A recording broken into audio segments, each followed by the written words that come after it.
तो question number 1 है, संयोजन अभिक्रिया में उत्पाद बनते हैं A1, यानी एक उत्पाद बनता है इसमें हमेशा।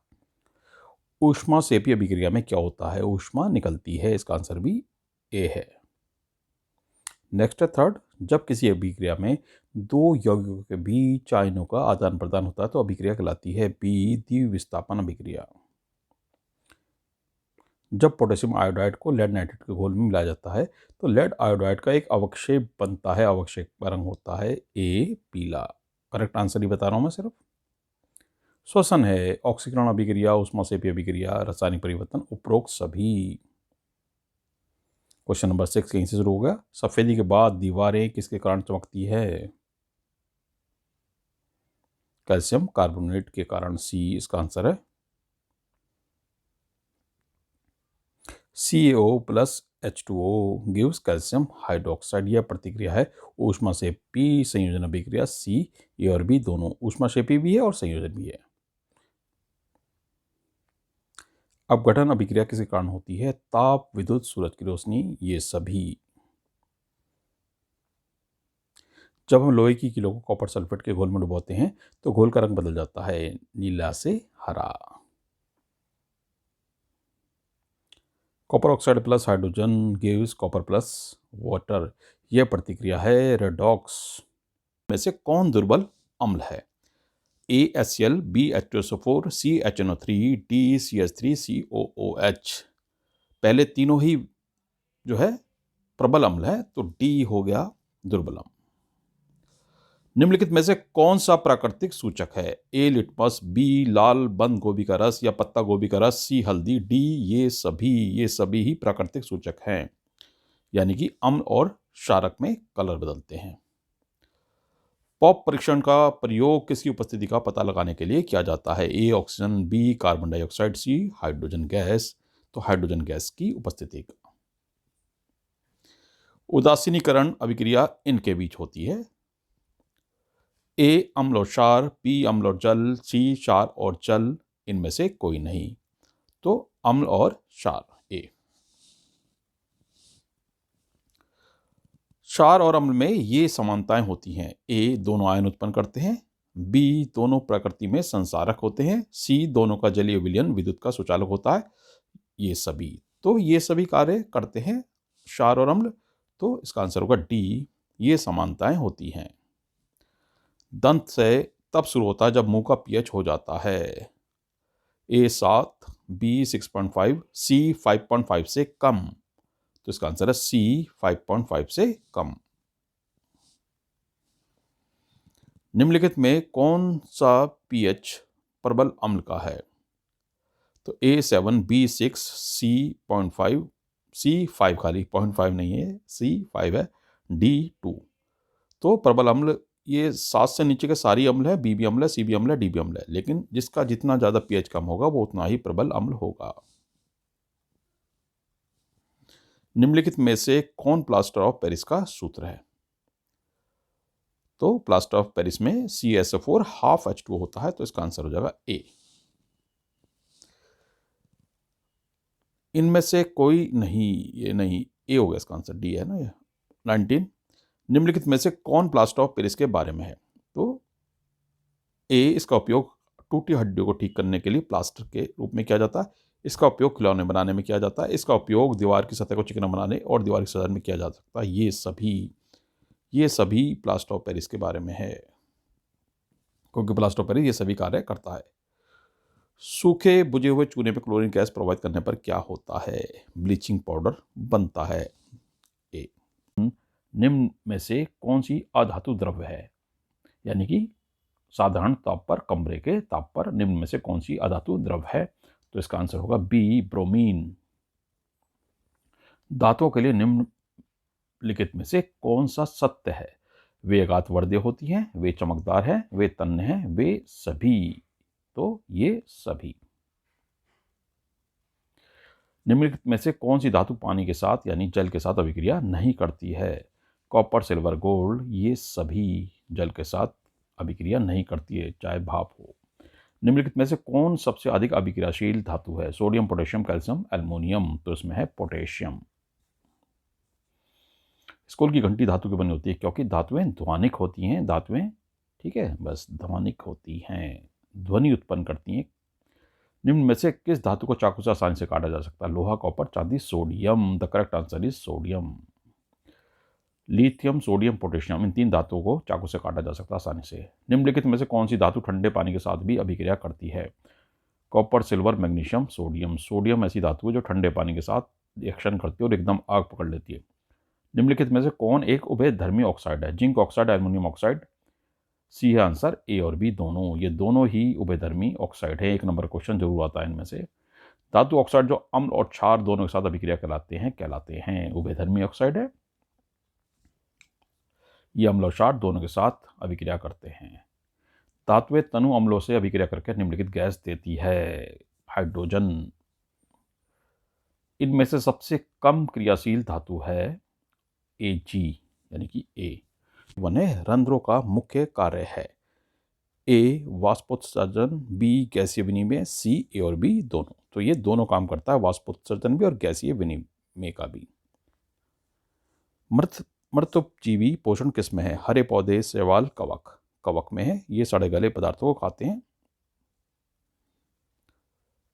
कौन सा एंजाइम प्रोटीन पर कार्य करता है? पेप्सिन, बी ट्रिप्सिन, सी ए और बी दोनों। तो पेप्सिन और ट्रिप्सिन दोनों ही एंजाइम प्रोटीन पर कार्य करते हैं। पेप्सिन अमाशय में और ट्रिप्सिन छोटी आंत में सीक्रेट होता है। 34 अवायवीय श्वसन में कौन से उत्पाद बनते हैं? इथेनॉल, कार्बन डाइऑक्साइड, ऊर्जा, ये सभी। तो ये सभी बनते हैं। निम्नलिखित में से किसकी दीवार मोटी है? धमनी, सिराएं, केशिकाएं, इनमें से कोई नहीं। धमनी की दीवार मोटी होती है। हृदय के किस भाग को सबसे पहले ऑक्सीजन युक्त रक्त प्राप्त होता है? सबसे पहले ऑक्सीजन युक्त रक्त आता है बाएं आलिंद में, उसके बाद बाएं नीले में जाता है, फिर वहां से शरीर के सभी भागों तक पहुंचता है। वृक्क की संरचनात्मक और कार्यात्मक इकाई कौन सी है? नेफ्रॉन, यानी कि वृक्काणु। भोजन का पूर्ण पाचन होता है कहाँ होता है? छोटी आंत में। दी रोम का मुख्य कार्य क्या है? ए बेहतर अवशोषण के लिए छोटी आंत की सतह के शीतकोश को बढ़ाना। तो ए होगा इसका आंसर। 40 है, पौधे में जल का परिवहन किसके द्वारा होता है? ए जाइलम। भोजन का पाचन आरंभ होता है। तो भोजन का पाचन जो आरंभ होता है वो मुंह से ही हो जाता है। तो ए है आंसर इसका। निम्नलिखित में से कौन परजीवी है? अमरबेल, बी फीताकर्मी, सी जूं, डी ये सभी। तो ये सभी ही परजीवी हैं। पचाया भोजन ये दूसरों से ग्रहण करते हैं। निम्नलिखित में से कौन सा एंजाइम वसा को पचाता है? तो आंसर है करेक्ट, ए लाइपेज। निम्नलिखित में से कौन वायवीय श्वसन का अंतिम उत्पाद है? कार्बन डाइऑक्साइड, पानी यानी कि जल, सी ऊर्जा। तो आंसर है डी ये सभी। वायवीय श्वसन में कार्बन डाइऑक्साइड, जल और ऊर्जा निकलती है। वायवीय श्वसन होता है ए माइटोकॉन्ड्रिया में, बी पेशी, सी कोशिका द्रव्य, डी इनमें से कोई नहीं। तो करेक्ट आंसर है माइटोकॉन्ड्रिया। कोशिका का पावर हाउस कहते हैं इसको। अग्नाशय रस का स्रावण करता है कहाँ करता है? छोटी आंत में, बड़ी आंत में, पेट में, या इनमें से कोई नहीं। तो आंसर ए छोटी आंत में करता है। निम्नलिखित में से कौन ऑक्सीजन युक्त रक्त वहन करता है? धमनियां। करेक्ट आंसर है इसका धमनियां। लेकिन ध्यान रखने योग्य बात यहाँ ये भी है कि बी है फुफ्फुसीय सिरा। एक ही शिरा में ऑक्सीजन युक्त रक्त होता है फुफ्फुसीय सिरा में, जो फेफड़ों से शुद्ध रक्त को लाती है हृदय की ओर। तो हमारा आंसर हो जाएगा सी दोनों। इस तरह के प्रश्न को ध्यान से करना होता है बिल्कुल। हमारे शरीर से नाइट्रोजन युक्त अपशिष्ट का निष्कासन क्या कहलाता है? उत्सर्जन। मानव शरीर में श्वसन वर्णक है ए हीमोग्लोबिन। ये क्वेश्चन इंपॉर्टेंट है। अगर इस तरह से पूछा जा सकता है कि भाई ऑक्सीजन का ट्रांसपोर्टेशन कौन सा पिगमेंट या वर्णक करता है, कौन करता है, तो आप बता सकते हैं रेड ब्लड सेल्स, और रेड ब्लड सेल्स में हीमोग्लोबिन। जब हम सांस लेते हैं तो डायफ्राम में क्या चेंज होता है? तो जब हम सांस लेते हैं तो डायफ्राम ए चपटा हो जाता है। जब सांस अंदर की तरफ खींचते हैं तो डायफ्राम चपटा हो जाता है, और जब हम सांस छोड़ते हैं तो वो हो जाता है डोम शेप्ड, गुंबद के आकार का। ठीक है। वास्तविक प्रतिबिंब के लिए कौन सा सत्य है? ए, वास्तविक प्रतिबिंब तब बनता है जब प्रकाश किरणें वास्तव में मिलती हैं। बी, प्रतिबिंब स्क्रीन पर प्राप्त किया जा सकता है। सी, वास्तविक प्रतिबिंब उल्टा होता है। डी, ये सभी। तो इसका आंसर है ये सभी। समतल दर्पण से बनने वाला प्रतिबिंब, ए, आभासी और सीधा। बी, प्रतिबिंब का आकार वस्तु के आकार के बराबर। सी, पार्ट्स बदल जाते हैं। डी, ये सभी। तो इसका आंसर भी ये सभी है, सभी होता है।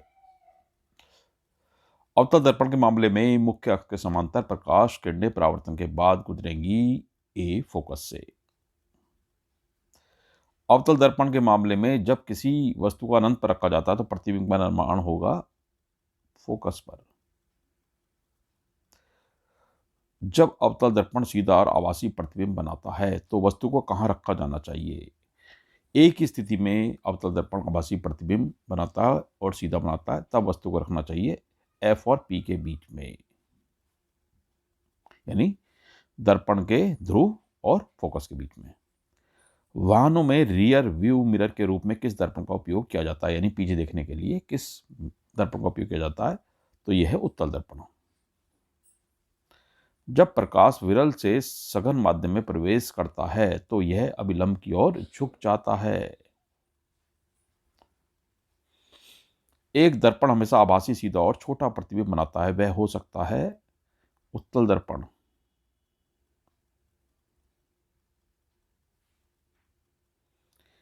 एक अवतल दर्पण की फोकस दूरी 10 सेंटीमीटर। एक वस्तु अवतल दर्पण से 20 सेंटीमीटर की दूरी पर रखी जाती है, तो इसका प्रतिबिंब कहाँ बनेगा और प्रतिबिंब की प्रकृति क्या होगी? 20 सेंटीमीटर मतलब है कि ये सी पर रखा जा रहा है, तो सी पर जब रखा जाएगा तो सेम साइज का बनेगा, उल्टा बनेगा और वास्तविक बनेगा, और 20 सेंटीमीटर की दूरी पर ही बनेगा, यानी सी पर ही बनेगा। तो इसका आंसर हो जाएगा ए, दर्पण से 20 सेंटीमीटर दूरी पर वास्तविक, उल्टा और समान आकार का। नेक्स्ट क्वेश्चन है, यदि एक उत्तल दर्पण की फोकस दूरी 50 सेंटीमीटर तो उसकी क्षमता क्या होगी? क्षमता होती है 1/1/f। तो फोकस दूरी f है, 50 सेंटीमीटर से मीटर में कन्वर्ट कर लेंगे तो 1/0.5 आ जाएगा। 0.5 को जब 1 को जब 0.5 से डिवाइड करेंगे तो आंसर आ जाएगा इसका 2। ठीक है ना, 1/0.5 50 सेंटीमीटर मीटर में कन्वर्ट कर लेंगे तो इजिकल टू हमारा जाएगा 2 डायप्टर देने लगता है। इसे कहते हैं टिंडल प्रभाव। ए।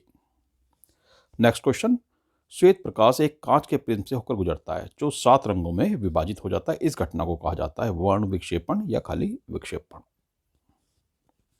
निम्नलिखित में से किस रंग के प्रकाश की तरंग दैर्घ्य सबसे बड़ी होती है? ए, लाल। 4, इन धनुष के निर्माण में शामिल होने वाली घटना है अपवर्तन, विक्षेपण, पूर्ण आंतरिक परावर्तन, ये सभी। तो ये सभी होते हैं। D answer. अग्रिम सूर्योदय और विलंबित सूर्यास्त किसके कारण होता है?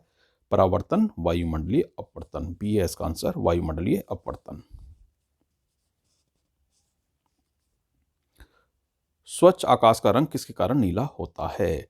नीले प्रकाश के प्रकीर्णन के कारण।